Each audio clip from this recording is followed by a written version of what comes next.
নমস্কার, আপনাদের সকলকে স্বাগত জানাই চ্যানেল রূপা মুখার্জিতে।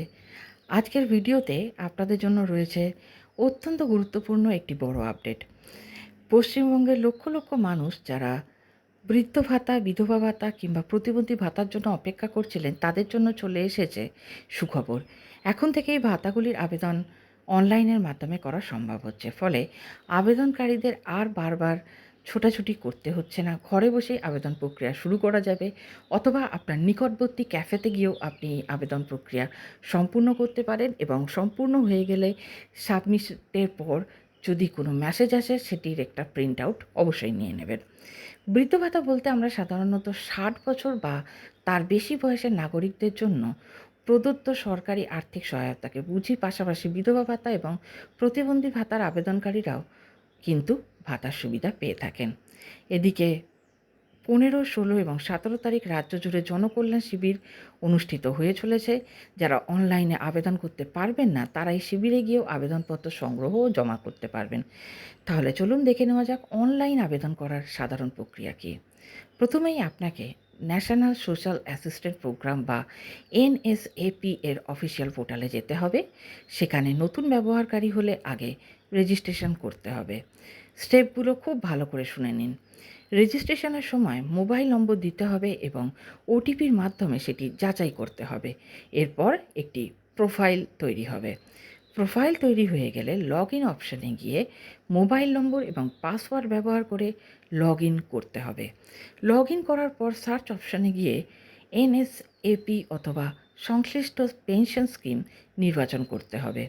এরপর আবেদন ফর্ম খুলে যাবে। সেখানে আবেদনকারীর নাম, ঠিকানা, বয়স, আধার নম্বর, মোবাইল নম্বর, ব্যাংক অ্যাকাউন্টের তথ্য এবং অন্যান্য প্রয়োজনীয় তথ্য সঠিকভাবে পূরণ করতে হবে। যারা গ্রাম পঞ্চায়েত এলাকায় থাকেন, তাদের গ্রাম পঞ্চায়েত, ওয়ার্ড নাম্বার ইত্যাদি তথ্য দিতে হতে পারে। আর যারা পৌরসভা বা মিউনিসিপ্যাল এলাকায় থাকেন, তাদের সংশ্লিষ্ট ওয়ার্ডের তথ্য দিতে হবে। এরপর আধার কার্ডের কপি, পাসপোর্ট সাইজ ছবি এবং প্রয়োজনীয় অন্যান্য নথি আপলোড করতে হবে। সব তথ্য একবার ভালোভাবে যাচাই করে সাবমিট বাটনে ক্লিক করতে হবে। আবেদন জমা হয়ে গেলে একটি আবেদন নম্বর পাওয়া যাবে। এই নম্বরটি সংরক্ষণ করে রাখবেন, কারণ ভবিষ্যতে আবেদন স্ট্যাটাস চেক করার জন্য এটি প্রয়োজন হবে। অনেক সময় সার্ভারের চাপ বেশি থাকলে ওয়েবসাইট ধীরে কাজ করতে পারে, তাই আবেদন করার সময় ধৈর্য ধরে চেষ্টা করবেন। একবার চেষ্টা করে বিফল হলে মনোবল হারাবেন না, বারংবারই চেষ্টা করতে হবে। কারণ মনে রাখবেন, লক্ষ লক্ষ মানুষ কিন্তু এই অনলাইনের সুবিধা নিয়ে চলেছেন।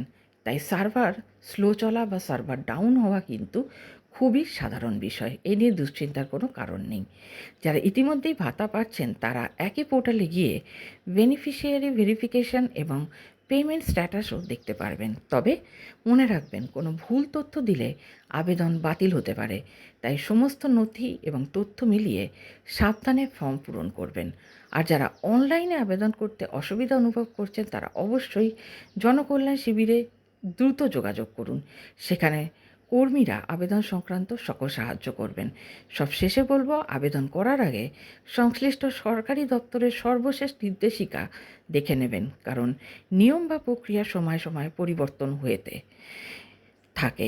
আজকের গুরুত্বপূর্ণ আপডেট এখানেই শেষ। ভিডিওটি ভালো লাগলে অবশ্যই লাইক করবেন, শেয়ার করবেন এবং চ্যানেলটি সাবস্ক্রাইব করে পাশে থাকা বেল আইকনটি প্রেস করবেন। সকলে ভালো থাকবেন। ধন্যবাদ। নমস্কার।